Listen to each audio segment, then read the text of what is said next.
you got to develop a list of all the images and feelings and sensations of playing your worst, my guess is that those images and sensations are pretty available to you. You know, they're sort of easy, and you might have a list this long. Now, when we think about, okay, what's the images and sensations of playing great? Playing your best.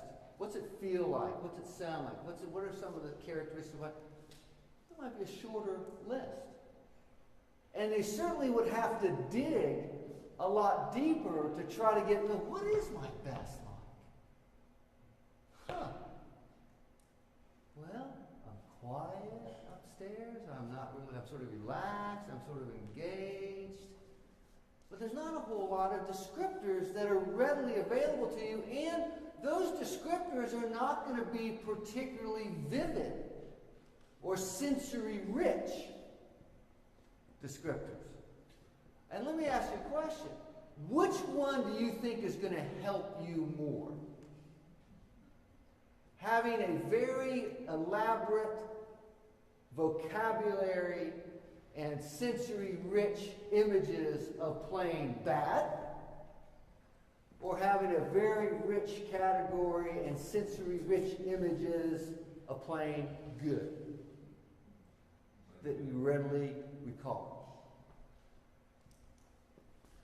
Part of what we're going to be doing in the next few days is trying to build that bank that you can then withdraw from, these images and sensations of what it's like with you at your best. We're going to talk about strategies and practice to help you perform and get out what's already in you.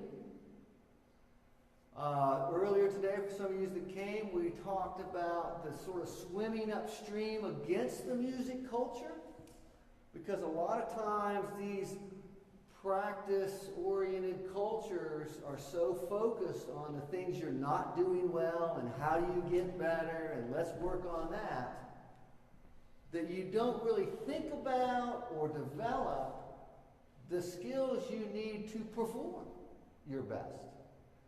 And so I'm here for the next couple days really trying to drill down on what are those skills and how do you practice performance skills.